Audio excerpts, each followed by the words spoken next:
दोस्तों, प्रेरक कहानियों की श्रृंखला में हम लेकर आए हैं बहुत ही रोचक एवं भावनात्मक कहानी, जो एक ऐसे लड़के की है जिसने अपने देश के लिए अपनी प्राणों को भी न्योछावर कर दिया। उसके देश प्रेम की भावना देख उसके पिता भी देश के लिए न्योछावर हो गए।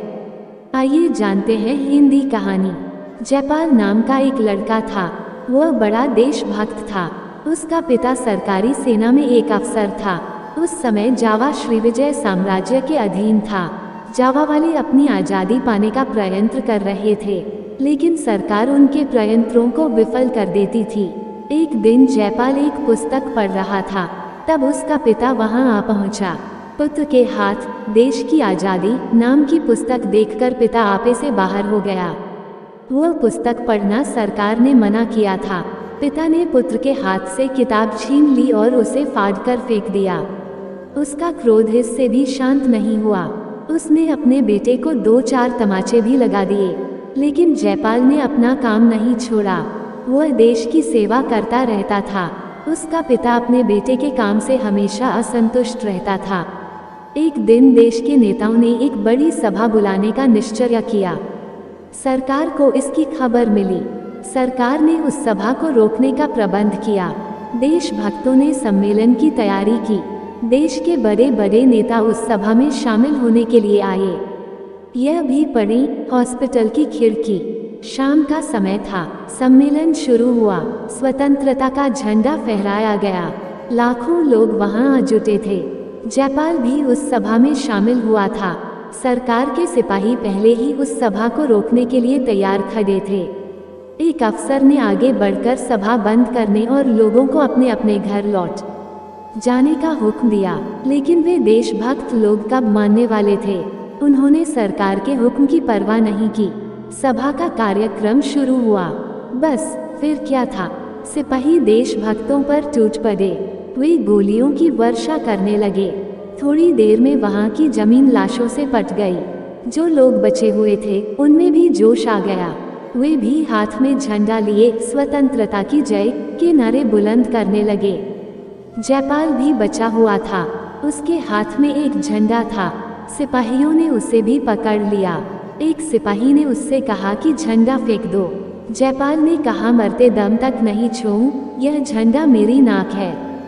सिपाही ने तलवार उठाया और एक ही बार में उसकी नाक काट दी और फिर पूछा, अब बोलो, क्या झंडा फेंक देगा या नहीं।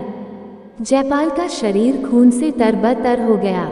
उसने दृढ़ता के साथ कहा, पूर्ण विराम, हरगिज नहीं, यह झंडा मेरे हाथ पैर हैं। सिपाही ने फौरन उसके हाथ पैर भी काट डाले।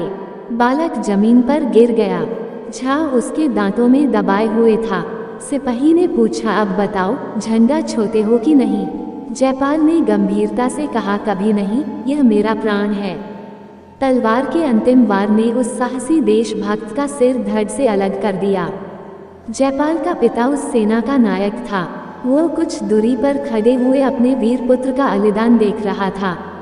जब अपने वीर पुत्र का सिर जमीन पर गिरा तब उसे नहीं रहा गया। उसके दिल में बिजली दौड़ी। उसने देशभक्ति की महिमा पहचानी। वह दौड़ा हुआ अपने पुत्र के पास आया और अपने पुत्र का सिर गोद उठाकर शोक करने के लिए नहीं, बल्कि उस झंडे की रक्षा करने के लिए। उसने झंडा हाथ में लेकर कहा, अब मैं ही इस झंडे का रक्षक हूँ। देखूं मुझे कौन रोकता है। सिपाही हक्का बक्का रह गया। कुछ क्षण में उसके होश ठीक हुए। उसने अपने अफसर से कहा, छोड़ दीजिए उसे, नहीं तो मुझे आपके साथ भी। अफसर ने कड़क कर कहा, कुत्ते, तू मेरा क्या कर सकता है।